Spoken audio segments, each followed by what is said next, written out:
Le stage de médecine des rêves algonquine est proposé sur 2 journées, souvent en week-end à Saint-Rambert-en-Bugey.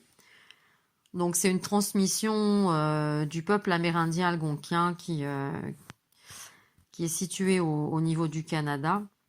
Il en reste très peu aujourd'hui.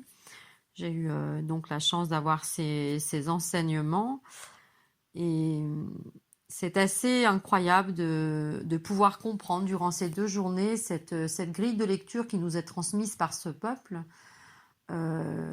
qui va nous permettre de... Tout ce dont on rêve quelque part sont vraiment des lettres d'amour de notre inconscient pour nous faire comprendre ce que nous n'avons pas réglé. Donc il y a plusieurs catégories de rêves que l'on voit durant ces 2 jours, hein. Une manière qu'avait de décoder ces Amérindiens algonquins. Et puis, que ce soit au niveau des personnes, des objets, des lieux, tout est pris en considération.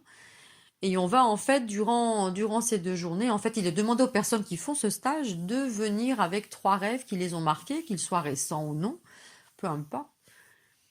Et on va pouvoir justement déjà ensemble décoder ces rêves. Alors, il y a aussi un exercice, c'est-à-dire que normalement, un rêve peut se décoder que par soi, mais en même temps, on peut aussi, pour les personnes présentes au stage, peuvent décoder, je dirais, ce rêve également que la personne nous aura partagé, qui peut être aussi comment dire, un moment, je veux dire, de pouvoir avoir un autre regard, peut-être un élément clé que pourra nous apporter l'autre, même si de toute façon ce rêve se décodera par la personne elle-même.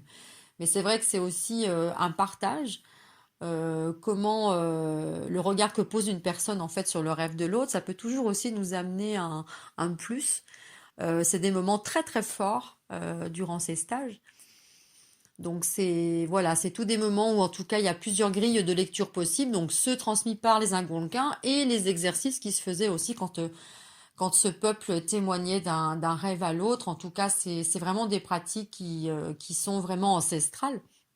Il y a vraiment ce savoir ancestral qui est remis en lumière, on va dire, durant ces 2 journées. C'est aussi des cercles de parole, hein, que ce soit pour les hommes ou pour les femmes aussi, au-delà du rêve.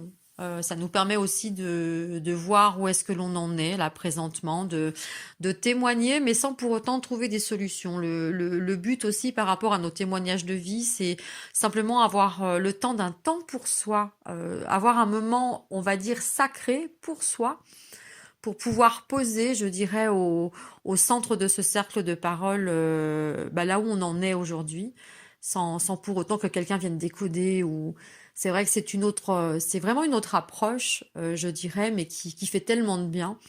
C'est vraiment une pause, un cadeau aussi que l'on se fait durant ces 2 jours. Et puis la dernière journée, bon alors c'est sûr que le matin il y aura toujours les rêves, mais en tout cas l'après-midi, on apprend aussi à une pratique en fait, c'est-à-dire que l'on apprend à réaliser des capteurs de rêves selon la tradition algonquine. Et on va dire que ce que l'on pourrait considérer comme étant des défauts dans ce capteur de rêve, en fait, nous révèle ce qui se passe dans nos vies. C'est vraiment un capteur, c'est pas du tout la même démarche que quand on achète un capteur de rêve. Là, c'est vraiment quelque chose qui nous est, comment dire, déjà on le fait soi-même, ça n'a pas déjà ça n'a pas la même, comment dire, ça n'a pas le même sens.